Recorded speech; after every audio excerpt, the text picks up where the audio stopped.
Ehuriyo kubyara imitegesha cyurwe kitongore cya Crane International Foundation ekiri kujunaniza ubwahabwabe hamwe n'obutura bw'entuho mu ihanga kandi emitwe 10 ni ebyairwe.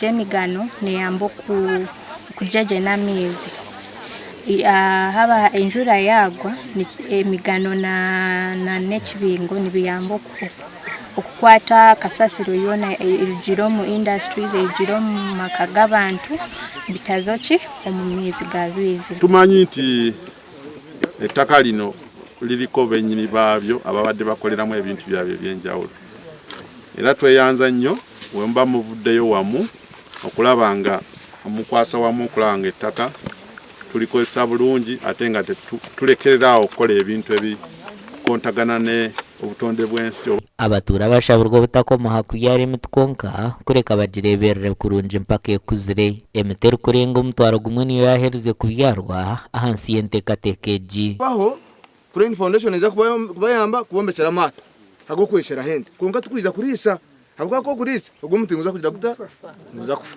kandi kimwe mu byabire biteganisa riva Rwizi no kubura kwa mizi kwayo so batoreka ngo nentase yabo baremeramo nangwa no kurugamo konka ministries zeza hizizire at least zillions zibahereza amatsuko bwo kugira ngo they can do other things zazazani kutimba mushenyo muri Rwizi kwataraho kubyara emiti akurinda obutonde bw'ihanga mwenti no kusima hango twafuna offer kugira ngo tubyare emiti. Omugani makuru ekitongore ky'empabuhweze kya PEV kurwa mu ihanga rya America kikwatanise na Mbarara City South Division bariyo nibataha enteekateeka y'okwombeka omwanya gw'okureebereramu abaana b'ahanguto ningashi rehabilitation center okwera okukunganya abaana barikutuura ahanguto hamwe n'okubatereza biho turi kubatwara samwe y'omwanya oguriwe protected kandi ogwine services kugira ngo tuba protecting.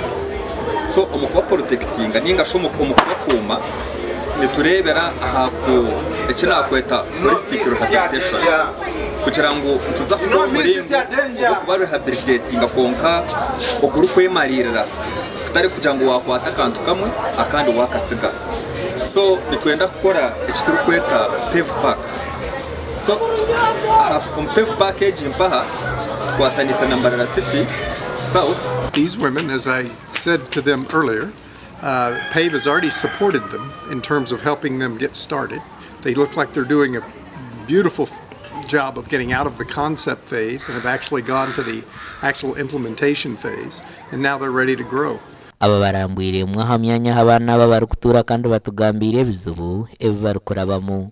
Orisine tubona bonesa netira za chuo kandi kindi tine ryo kujya katine na hoja mwanta tushaba abaturire abantu bashaka kama nabwanyuma babatayira bakazi ba Kisenyi Unique Group abarukore by'emikono kandi nabo baraganisa ko bakwatiraho amakuraga gashakwa Susan Charisima.